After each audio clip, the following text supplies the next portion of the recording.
नमस्कार प्यारे साथियों, मैं डीवीडी सर आप सभी लोगों का मैथ की दुनिया 01 में वेलकम करता हूं। आशा करता हूं कि आप सब लोग मस्त होंगे, जबरदस्त होंगे, जिंदाबाद होंगे और अपनी तैयारी भी अच्छे से कर रहे होंगे। तो प्यारे साथियों, हमने जो है कक्षा 12वीं के गणित के चैप्टर नंबर 3 जिसका नाम था आव्यूह, इस पर हम बात कर रहे थे। और अब तक हमने इस चैप्टर में जो है आव्यूह क्या होता है, आव्यूह का निरूपण क्या होता है, ये सारी हमने बातें कर ली थी। मतलब हमने आव्यूह पे 2 लेक्चर हमने बना लिए थे। आज ये हमारा आव्यूह पर तीसरा लेक्चर है और तीसरे लेक्चर में हम बात करने जा रहे हैं आव्यूह के प्रकार।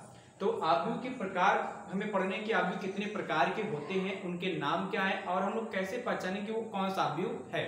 ठीक है ना। तो मैं समय को ज्यादा निवेश न करते हुए अपने टॉपिक पर आता हूं और देखते हैं कि आव्यूह के प्रकार में कौन कौन से आव्यूह पढ़ने हैं, कितने प्रकार के आव्यूह पढ़ने हैं। ठीक है साथियों। तो आव्यूह जो है, सबसे पहला जो आव्यूह पढ़ना है या आव्यूह के प्रकार में जो पहला आव्यूह होता है, उस पहले आव्यूह का नाम होता है बच्चे पंक्ति आव्यूह। पहले आव्यूह का नाम होता है क्या?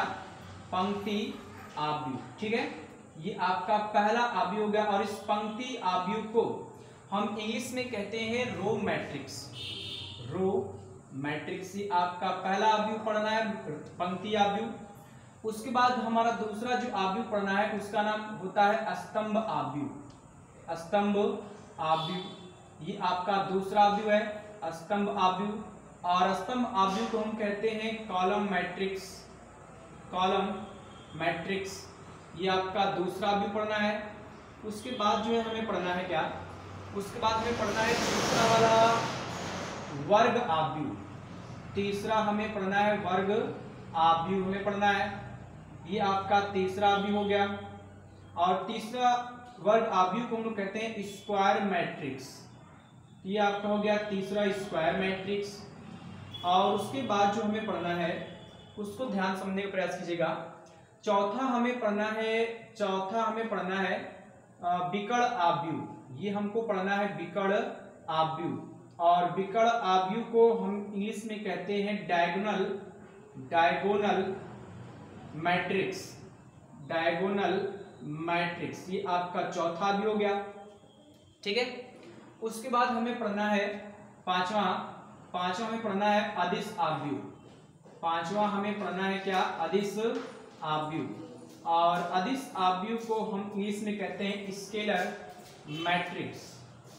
स्केलर मैट्रिक्स कहते हैं, स्केलर मैट्रिक्स ये आपका पांचवा हो गया। छठवां हमको पढ़ना है तत्समक आव्यूह। इकाई अथवा तत्समक दोनों बात ले जाए, या तो इकाई कहते हैं इसको, इकाई अथवा तत्समक आव्यूह। ये छठवां आव्यूह हमको पढ़ना है। और इसको हम इंग्लिश में बोलते हैं आइडेंटिटी मैट्रिक्स। आइडेंटिटी मैट्रिक्स ये आपका छठवां आव्यूह हो गया। ठीक है साथियों। तो उसके बाद छठवें के बाद जो हमारा अगला आव्यूह आने वाला है उसका नाम होता है शून्य आव्यूह। उसका नाम होता है शून्य आव्यूह। ये जो है 7 प्रकार के आपको आव्यूह पढ़ने हैं। और शून्य आव्यूह को हम बोलते हैं जीरो मैट्रिक्स। जीरो मैट्रिक्स ये 7 प्रकार के आव्यूह कक्षा 12वीं पढ़ना है आव्यूह चैप्टर में। लेकिन थोड़ा सा मैं इनमें से बात करूं कि जो आपका चौथा विकर्ण आव्यूह है, इस विकर्ण आव्यूह को समझने से पहले हमें पढ़ना पड़ेगा कि मुख्य विकर्ण क्या होता है। और मुख्य विकर्ण को हम इंग्लिश में कहते हैं मेन डायगोनल। मेन डायगोनल ये समझना पड़ेगा कि मेन डायगोनल क्या है। जब मेन डायगोनल समझ में आएगा तभी आप लोग विकर्ण आव्यूह समझ पाएंगे। और विकर्ण आव्यूह समझ में आएगा तो अदिश आव्यूह समझ पाएंगे। और अदिश आव्यूह समझ में आएगा तो इकाई अथवा तत्समक आव्यूह समझ पाएंगे। मतलब ये कि इस मेन डायगोनल को पढ़ने से हमें कई प्रकार के आव्यूह समझने को मिलेंगे। एक आपको समझने को मिलेगा विकर्ण आव्यूह, एक आपको समझने को मिलेगा अदिश आव्यूह और एक समझने को मिलेगा इकाई अथवा तत्समक आव्यूह। ये 3 आव्यूह ऐसे समझ में आ जाएंगे मुख्य विकर्ण से। तो फिलहाल कक्षा 12वीं में आपको जो है 7 प्रकार के आव्यूह पढ़ने हैं, जिनका नाम मैंने लिखा भी है क्या? पंक्ति आव्यूह, स्तंभ आव्यूह, वर्ग आव्यूह, विकर्ण आव्यूह, अदिश आव्यूह, इकाई अथवा तत्समक आव्यूह और शून्य आव्यूह। ये 7 प्रकार के आव्यूह हमको पढ़ने हैं। तो 7 प्रकार के आव्यूह जो पढ़ने हैं, तो पंक्ति आव्यूह जो है आपका किसे कहते हैं पंक्ति आव्यूह, कैसे हम पहचान करेंगे पंक्ति आव्यूह की, या फिर कह लिया जाए पंक्ति आव्यूह की परिभाषा क्या होती है, संपूर्ण जानकारी हम एक एक करके समझेंगे। ठीक साथियों, तो ये 7 प्रकार के आव्यूह पढ़ने। अब मैं हर एक आव्यूह की परिभाषा और उसके एग्जाम्पल आपको लिखते चला हूं ताकि आप समझ सके कि कौन कौन से आव्यूह किसे कहते हैं और हम लोग इसको कैसे एग्जाम्पल तौर पे समझेंगे। ठीक है, तो मैं इसको मिटाता हूं और उसके बाद हम एक एक करके सारे आव्यूह को समझते हैं कि कौन कौन सा आव्यूह है। मैं मिटा रहा हूं इस चीज को। तो साथियों, हमने टोटल 7 प्रकार के आव्यूह पढ़ने हैं, जिसमें से आपका पहला पंक्ति है, दूसरा आपका स्तंभ आव्यूह है। और भी सारे आव्यूह पढ़ने हैं, लेकिन हमें 2 आव्यूह एक साथ देख लिया जाए तो बढ़िया रहेगा। तो मैं स्टार्ट करता हूं और बड़े आराम के साथ हम लोग हर एक आव्यूह को परिभाषित करेंगे और परिभाषित करने के साथ साथ उसके एग्जाम्पल को भी समझेंगे ताकि हम पकड़ सके कि कौन सा आव्यूह क्या है। तो यहां पर मैंने लिखा है पंक्ति आव्यूह, और पंक्ति आव्यूह ये कहता है क्या कि ऐसा आव्यूह जिसमें केवल एक पंक्ति हो। हमें स्तंभ कितना हो इससे मतलब नहीं है, केवल पंक्ति एक होना चाहिए, तो उसे पंक्ति आव्यूह कहेंगे। जैसे मैं एग्जाम्पल बनाता हूं यहां पर कि मैंने लिया एग्जाम्पल, कोई एक आव्यूह लिया और बेसिकली आप जानते हैं कि आव्यूह के अवयवों को बड़े कोष्ठक के अंदर लिखते हैं। तो मैंने यहां पर लिया क्या, आव्यूह लिया, यहां पर मैंने लिया a ले लिया, फिर x ले लिया, 3 ले लिया, 5 ले लिया, और भी चाहे तो ले सकते हैं। इसमें देख रहे हैं कि केवल एक पंक्ति है। स्तंभ 1 2 3 4 स्तंभ है आपका, तो एक पंक्ति है, 4 स्तंभ है, इसका क्रम हो जाएगा 1 गुणे 4। तो जब एक पंक्ति होता है तो इस प्रकार के आव्यूह को हम लोग कहते हैं पंक्ति आव्यूह। ठीक है, इसमें बात करते हैं स्तंभ आव्यूह में। तो ये कहता है कि ऐसा आव्यूह जिसमें केवल एक स्तंभ हो, उसे स्तंभ आव्यूह कहते हैं। मतलब स्तंभ एक होना चाहिए, पंक्ति कितना उससे मतलब नहीं है। जैसे मैं एग्जाम्पल के रूप में बनाऊं यहां पर, इसका एग्जाम्पल लूं यहां पर, तो मैंने एक आव्यूह फिर यहां पर लिया a, आप चाहे तो b भी ले सकते हैं। तो इसमें मैंने कहा कि x हो गया, 3 हो गया, आपका मन करे कुछ और ले सकते हैं, कड़ी में 2 हो गया।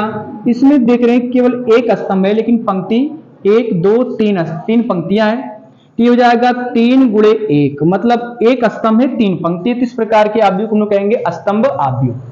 तो आपको ध्यान रखना पड़ेगा कि पंक्ति आव्यूह और स्तंभ आव्यूह किसे कहते हैं।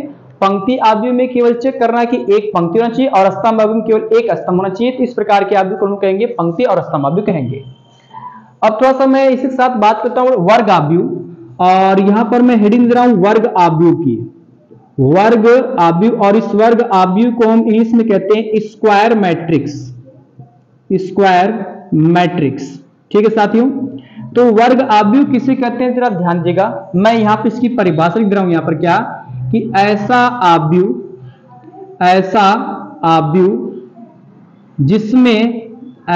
आव्यूह जिसमें पंक्तियों की संख्या, या केवल पंक्ति करिए, पंक्ति तथा स्तंभ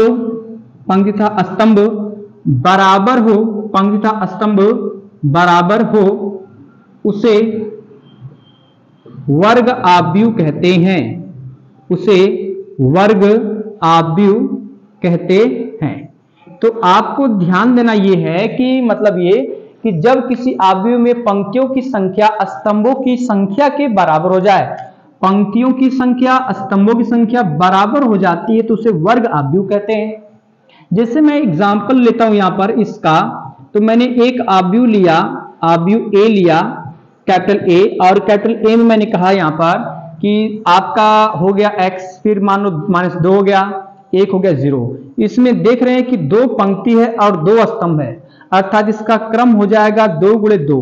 तो जब पंक्तियों की संख्या स्तंभों की संख्या के बराबर हो जाती है, तो इस प्रकार के आव्यूह को हम लोग कहते हैं वर्ग आव्यूह। तो ये वर्ग आव्यूह एग्जाम्पल बन सकता है।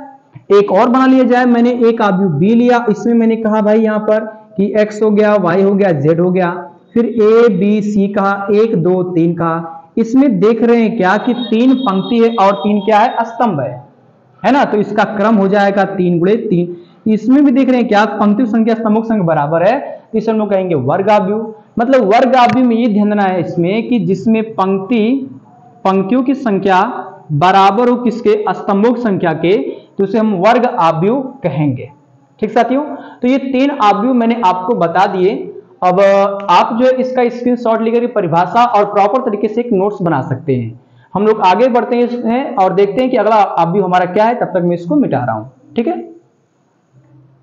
तो प्यारे साथियों, अभी हमने जो है पंक्ति आव्यूह, स्तंभ आव्यूह और वर्ग आव्यूह के बारे में जाना कि ये तीनों आव्यूह क्या होते हैं। अब हम बात करने जा रहे हैं मुख्य विकर्ण की, क्योंकि बिना मुख्य विकर्ण को समझे हम विकर्ण आव्यूह को नहीं समझ पाएंगे। और इसके बाद एक आएगा आपका अदिश आव्यूह, तत्समक आव्यूह, वो भी नहीं समझ पाएंगे। इसलिए आपको मुख्य विकर्ण को समझना जरूरी कि मुख्य विकर्ण क्या होता है, क्योंकि इसके बेस पर हम विकर्ण आव्यूह को समझेंगे। तो एक बार मैं जो है विकर्ण आव्यूह को, मुख्य विकर्ण को समझाता हूं कि मुख्य विकर्ण आपका क्या कहता है। यहाँ पे मैंने लिखा भी है क्या कि किसी वर्ग आव्यूह, मतलब हमें वर्ग आव्यूह की बात करनी है। और वर्ग आव्यूह अभी आपने कहा भी क्या कि इसमें पंक्तियों की संख्या स्तंभों की संख्या बराबर हो, उसे वर्ग आव्यूह कहते हैं। तो किसी वर्ग आव्यूह कैपिटल ए और उसके अवयव है ए आई जे, जहां पर आई होता है पंक्ति, जे क्या होता है स्तंभ होता है, के आई बराबर जे के लिए, मतलब ये कि जहां पर पंक्ति और स्तंभ ये अगर बराबर हो के लिए अवयव A11, जैसे यहां पर देखिए आई का मान 1 है, जे का मान भी 1 है, तो ये दोनों आपस में बराबर है। अर्थात A11, A22, A33, A44, A55 आ सकता है। तो इन प्रकार के अवयव को हम लोग कहते हैं मुख्य विकर्ण के अवयव कहते हैं, और या जिस रेखा पर स्थित होते हैं उसे मुख्य विकर्ण कहते हैं। मतलब ये कि I बराबर जे अर्थात A11, A22, A33 ये जितने भी अवयव हैं, इन अवयवों को मुख्य विकर्ण के अवयव कहेंगे। और ये अवयव जिस रेखा पर होंगे उस रेखा को मुख्य विकर्ण कहेंगे। ये ध्यान देना है आपको है। जैसे मैं एग्जाम्पल के माध्यम से समझाने का प्रयास करूं तो आप आव्यूह ए बनाइएगा, और ए में आप जानते हैं कि पहला अवयव A11 में ही होता है, फिर उसके बाद होता है A12 होता है, फिर होता है A13 होता है, यहां पर आता है A21 होता है, फिर आता है A22 होता है, फिर आता है A23 होता है, फिर आता है A31, फिर आता है A32 और यहां पर आएगा A331, A33 हो जाएगा। तो इसमें 3 पंक्ति है, 3 स्तंभ है, तो एक प्रकार का 3 गुणे 3 क्रम का एक वर्ग आव्यूह बन जाएगा। अब इसमें देखिए कौन से मुख्य विकर्ण होगा, तो A11, A22, A33 इसको हम लोग कहेंगे मुख्य विकर्ण के अवयव, और ये जिस रेखा पर होंगे, ये जो होंगे जिस रेखा पर, उसी रेखा को कहेंगे मुख्य विकर्ण। उसी को हम लोग क्या कहेंगे भाई, मुख्य विकर्ण। तो आपको ये ध्यान देना है कि ये जो जिस रेखा पर होंगे उसी को हमें लेकर चलना है। हम ऐसे क्यों नहीं चल रहे हैं, क्योंकि ऐसे अगर हम बात करेंगे, जैसे मान लो ऐसे चलते हैं तो A13 मतलब इसमें I का मान 1 लेंगे, J का मान 3 लेंगे तो बराबर होगा ही नहीं, जबकि हमको I बराबर J चाहिए हमको। इसलिए हम लोग A11, A22, A3 चल रहे हैं ताकि जो I बराबर J दिखाई दे, और इसी अवयव को हम लोग कहेंगे मुख्य विकर्ण के अवयव, और जिस रेखा पर होंगे उस रेखा को कहेंगे मुख्य विकर्ण। ठीक साथियों, एकदम सेम ही का आपका देखना है आपको है, जहां पर मैं लिखा है विकर्ण आव्यूह। अब विकर्ण आव्यूह ये कहता है क्या कि ऐसा आव्यूह जिसके मुख्य विकर्ण के अवयव कुछ न कुछ हो तथा शेष सभी अवयव शून्य हो, उसे विकर्ण आव्यूह कहते हैं। मतलब ये कि अब हमें ऐसे वर्ग आव्यूह की बात करनी है जिसके मुख्य विकर्ण के अवयव कुछ न कुछ होने चाहिए, जरूरी नहीं चाहिए बल्कि कुछ होना चाहिए। जैसे मैंने कह दिया कि अगर मैंने एक आव्यूह लिया और आव्यूह को भी मैंने यहां पर A लिखा, और ये जो है लिखा मैंने यहां पर क्या कि मैंने लिखा 1 लिख दिया, यहां पर 2 लिख दिया, यहां पर मान लीजिए 4 लिख दिया। बाकी सारे अवयव अगर शून्य हो, है ना, इसको छोड़ करके बाकी सभी अवयव शून्य हो जाते हैं। तो इस प्रकार के आव्यूह को हम लोग कहते हैं विकर्ण आव्यूह। तो एक प्रकार का विकर्ण आव्यूह बन गया।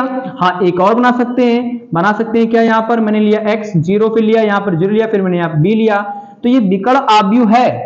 विकर्ण आव्यूह है क्योंकि इसके मुख्य विकर्ण अवयव के अवयव जो है कुछ न कुछ है, बाकी सभी अवयव 0 है। तो ऐसे आव्यूह को हम लोग कहेंगे विकर्ण आव्यूह। ठीक साथियों, तो मुझे उम्मीद होगी कि आपको मुख्य विकर्ण और विकर्ण आव्यूह समझ में आया होगा। अब हम लोग चलते हैं अगले टॉपिक की ओर, और इसको मैं मिटाता हूं, देखता हूं कि हमारा अगला टॉपिक क्या आता है। ठीक है, मैं इसको मिटाता हूं। तो प्यारे साथियों, अभी हमने जो है मुख्य विकर्ण और विकर्ण आव्यूह की परिभाषा और उसके एग्जाम्पल हमने देखे। अब हम बात करने वाले हैं अदिश आव्यूह और तत्समक या इकाई आव्यूह के ऊपर बात करने जा रहे हैं।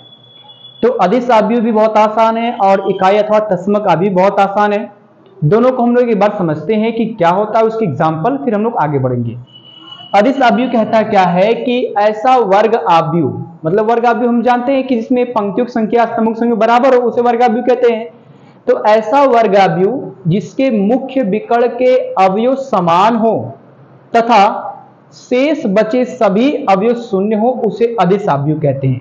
मतलब आपको मोटी मोटा में याद रखना है कि अगर मैं इस एग्जाम्पल के रूप में समझाऊं तो मैंने एक अवयव लिया ए, एक अवयव ए लिया, इसमें मैंने कहा कि मुख्य विकर्ण के अवयव समान हो। आपको यह बात याद रखनी कि मुख्य विकर्ण के जो अवयव होने चाहिए वो समान होने चाहिए, चाहे 2 हो, चाहे 3 हो, चाहे 4 हो, चाहे 5 हो, चाहे कुछ भी हो, सब समान होने चाहिए।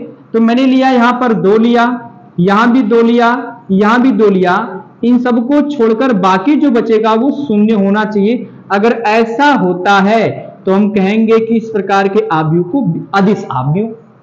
ये ध्यान देना है। मैं और भी एग्जांपल बना सकता हूं, बी बराबर में ले सकता हूं। यहां पर बी में मैंने कहा यहां पर कि 5 हो गया, 0 0, यहां भी 0, ये आएगा 5, ये जाएगा 0 0 0 5।